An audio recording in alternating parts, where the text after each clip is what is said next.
नमस्कार विद्यार्थी मित्रांनो, FYBSc कॉम्प्युटर सायन्सच्या statistics paper second that is mathematical स्टॅटिस्टिक्समध्ये आज आपण रँडम व्हॅरिएबल्सवर एक एक्झाम्पल बघतो आहोत. एक्झाम्पल असे, suppose A continuous random variable x has probability density function fx is equal to x square upon 3 when -1 is less than or equal to x less than or equal to 2.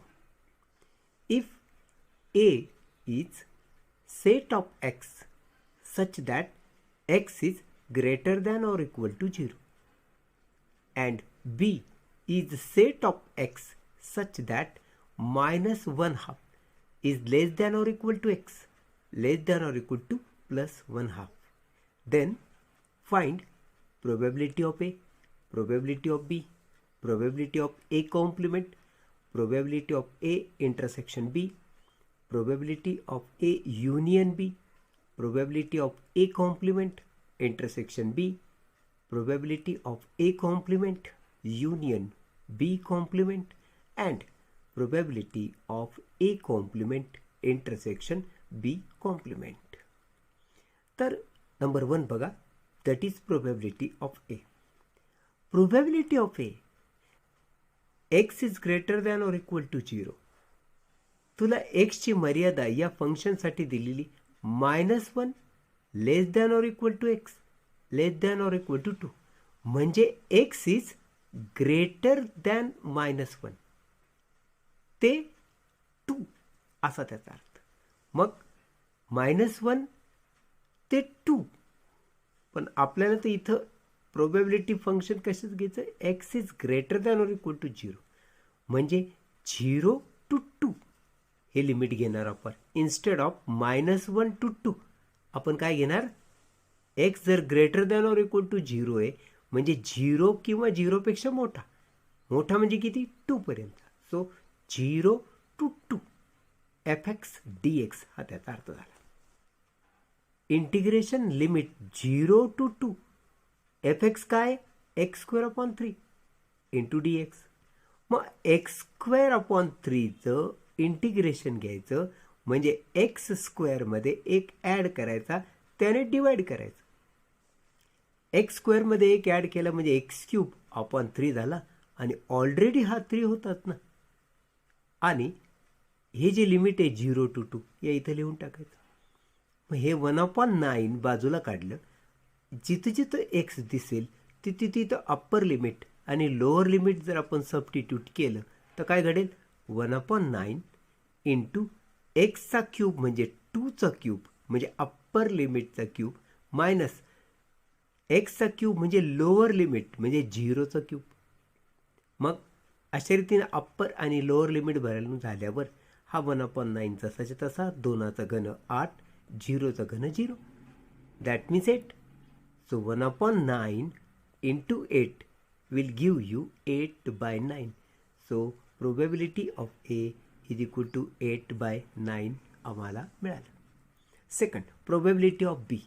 आता B या सेटसाठी आपल्याला काय सांगितलेलं आहे, हा बी set -½ to +½ मग आपण इथं तसं लिहिलं, -1/2 less than or equal to x less than or equal to 1/2. मग हेच आपण कसं लिहिणार, -½ to +½ म्हणजे integration limit -½ to +½ of fx dx. मग fx काय, x स्क्वेअर अपॉन 3 हे लिमिट तर जसं तसं आहे ना, -½ to +½ integration x square upon 3 dx. मग हा x स्क्वेअरचं आपण इंटिग्रेशन घेणार म्हणजे या इथं 2 आहे त्याच्यात एक ॲड करणार आणि या 3नंच त्याला डिवाइड करणार. हा ऑलरेडी 3 आहे तो तसाच. एक्स स्क्वेअरचं इंटिग्रेशन x क्यूब अपॉन 3 आणि हे जे लिमिट आहे हे या इथं कंसाला लिहून टाकलं, -½ to +½ आता आपल्याला लिमिट सबस्टिट्यूट करायचं म्हणजे आपण काय करणार, हा 3 3 जा 9 बाजूला घेणार म्हणजे 1/9 बाजूला येणार आणि एक्सच्या ठिकाणी अप्पर लिमिट आणि एक्सच्या ठिकाणी लोअर लिमिट लिहिणार. मग 1/2 एक्सच्या जागी लिहिला त्याचा क्यूब, मध्ये मायनस साईन, परत एक्सच्या जागी लोअर लिमिट म्हणजे -1/2 त्याचा क्यूब, मग 1/2चा क्यूब म्हणजे 1/8, मध्ये मायनस साईन, आणि ह्याचा क्यूब पण मायनस. कोणाही मायनस संख्येचा क्यूब मायनसच असतो, म्हणून -1/2चा क्यूब -1/8, आणि ऑलरेडी बाहेर मायनस साईन आहे म्हणून minus minus will become plus 1/8. मग 8 जर LCM घेतला तर ते असं होईल, 8 LCM दोघांचा छेद सारखा आहे म्हणून 1 + 1 दॅट इज 2, आणि हा बाहेर 1/9 जसाच्या तसा आहे. म्हणजे 2/8ला जर आपण भागलं तर 1/4 होईल, आणि मग प्रॉडक्ट घेतला 1/9 × 1/4चा, तो होणार 1 × 1 1 आणि 9 × 4 36. म्हणजे प्रोबॅबिलिटी ऑफ बी काय झालं, 1/36. आता आपल्याला थर्ड काय विचारलंय, प्रोबॅबिलिटी ऑफ ए कॉम्प्लिमेंट. आपला रूल असं सांगतो, प्रोबॅबिलिटी ऑफ ए कॉम्प्लिमेंट म्हणजे 1 minus probability of A. So 1 minus probability of A आली होती 8/9. So 9 × 1 that is 9 minus 8 upon हा 9 जसं तसा. सो 9 - 8 म्हणजे 1 upon 9. So probability of A complement काय झाली, 1/9. चौथा प्रश्न होता, probability of A intersection B काढा. मग आता प्रोबॅबिलिटी ऑफ ए आणि बी या दोघांची कॉम्बिनेशन तुला करायचं. एस काय सांगितलंय तुला, x is greater than or equal to 0. तर बी काय होतं, -1/2 टू +1/2 म्हणजे 1/2 पेक्षा लहान. इथं 0 पेक्षा मोठं, 0 किंवा 0 पेक्षा मोठं असं म्हणायचं, आणि बी काय 1/2 पेक्षा लहान. म्हणजेच थोडक्यात x is greater than or equal to 0. कसं लिहितो आपण, 0 is less than or equal to x हा भाग, आणि मग हा x is less than 1/2. 0 is less than or equal to x less than or equal to 1/2 असा त्याचा अर्थ झाला. म्हणजे आपल्याला लिमिट जे इंटिग्रेशन घ्यायचं ते 0 to 1/2 घ्यावं लागेल. म्हणून आपण इंटिग्रेशनचं लिमिट 0 to 1/2 लिहिलं ऑफ fx dx, आणि fx काय होता तर x²/3. म्हणून लिमिट 0 to 1/2 x²/3 dx, म्हणजे याचं आपल्याला इंटिग्रेशन घ्यायचं. परत तेच x² इंटिग्रेशन म्हणजे x³ हा 3 ऑलरेडी डिनॉमिनेटरमध्ये आहे. लिमिट लिहून टाकलं 0 to 1/2. मग हे 1/9 बाजूला काढलं म्हणजे 1/1/9 छेदात 9. एक्सच्या जागी आपल्याला अप्पर लिमिट आणि एक्सच्या जागी आपल्याला लोअर लिमिट भरायचं. एक्सच्या जागी तू भरणार 1/2चा क्यूब, मायनस एक्सच्या जागी तू लोअर लिमिट भरायचं दॅट मीन्स 0चा क्यूब. 1/2चा क्यूब म्हणजे 1/8. हा 1/9 बाहेर जसा तसा आहे. थोडक्यात 1 × 1 1 आणि 9 8 जा 72. So probability of A intersection B is equal to 1/72 आलं. आता probability of A union B, हे probability of A union B यासाठी आपल्याकडे ॲडिशन थेरम आहे ना. Probability of A plus probability of B minus probability of A intersection B हा formula जर आपण वापरला तर आपल्याला probability of A union B मिळते. Probability of A 8/9, probability of B 1/36, आणि प्रोबॅबिलिटी ऑफ ए इंटरसेक्शन बी नुकतंच आपण शोधून काढलं -1/72 लिहिलं. हे मायनस साईन सूत्रातलं.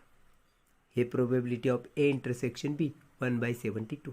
मग यांच्यामध्ये आपण जर 72 LCM काढला तर 9 8 72 म्हणून याला 8ने गुणावं लागेल. 36 2 72 म्हणून याला आपल्याला 2ने गुणावं लागेल. आणि हा स्वतः 72 आहे म्हणजे 72 1 72 याला 1ने गुणावं लागेल. 8 8 64, बे 1 बे, आणि 1 1 -1. अशा रीतीनं 64 2 66 मधून 1 वजा करायचा छेद 72, मग 66 मधून 1 गेला, खाली उरले 65 छेद 72. So this is probability of A union B which is 65/72. 6वा प्रश्न तू जर बघशील तर तुला असं विचारलं होतं probability of A complement intersection B. म्हणजे त्याचा फॉर्म्युला काय आहे की प्रोबॅबिलिटी ऑफ बी म्हणजे हा minus probability of A intersection B. जेव्हा probability of A complement intersection B विचारतात तेव्हा प्रोबॅबिलिटी ऑफ बी म्हणजे याची मायनस प्रोबॅबिलिटी ऑफ याचा इंटग्रेशन, कॉम्प्लिमेंट नाही घ्यायचं, ए इंटरसेक्शन बी ची प्रोबॅबिलिटी. प्रोबॅबिलिटी ऑफ बी 1/36 हे आहे 1/72. Probability of A intersection B आहे 1/72. अशा रीतीने यांच्यात LCM काढला आणि probability of A complement intersection B आलं 1/72. 7th क्वेश्चन आपल्याला असं विचारला probability of A complement union B complement. आपल्याला डी मॉर्गन्स लॉ माहिती आहे. डी मॉर्गन्स लॉ असं सांगतो probability of A intersection B या ब्रॅकेटचा जर कॉम्प्लिमेंट असेल तर या दोघांचा कॉम्प्लिमेंट करा आणि इंटरसेक्शनच्या ऐवजी युनियन लिहा. म्हणजे थोडक्यात याचं डी मॉर्गन्स लॉ हे आहे. म्हणून यावरून आपण हे लिहिलेलं आहे की जर दोघांची कॉम्प्लिमेंट असेल, मध्ये युनियन असेल तर युनियनचं करा इंटरसेक्शन आणि या दोघांचं कॉम्प्लिमेंट ब्रॅकेटचं कॉम्प्लिमेंट करा. This means this. So probability of A complement union B complement म्हणजेच probability of A intersection B complement. आणि ह्यासाठी पण एक फॉर्म्युला आहे आपल्याकडे. जेव्हा ह्याचं इंटरसेक्शनचं कॉम्प्लिमेंट असतं तेव्हा तेच आपण कसं लिहितो 1 minus probability of A intersection B. आता ह्याची किंमत आहे तुझ्याकडे 1/72. हा 1 minus 1/72. So 72 into 72 into 1 that is 72 minus 1 म्हणजे 71 अपॉन हा 72 as it is. So probability of A complement union B complement is equal to 71/72. And 8th question probability of A complement intersection B complement. मग probability ह्याला पण आपल्याला De Morgan's law लावता येतो. दोघांचं complement आहे आणि त्याचं इंटरसेक्शन असेल तर ह्या इंटरसेक्शनच्या ऐवजी युनियन लिहायचं आणि हे दोन्हीही कॉम्प्लिमेंट काढून ब्रॅकेटचं कॉम्प्लिमेंट लिहायचं. म्हणजे probability of A complement intersection B complement म्हणजेच काय तर probability of A union B complement. आणि ए युनियन बी कॉम्प्लिमेंट याचाच अर्थ 1 minus probability of A union B. मग हा 1 probability of A union B आपल्याकडे होतं 65/72. मग 72 1 72 वजा 65 भागिले 72 म्हणजे 72 मधून 65 गेले, खाली उरले 7 भागिले 72. So probability of A complement intersection B complement is equal to 7/72. धन्यवाद.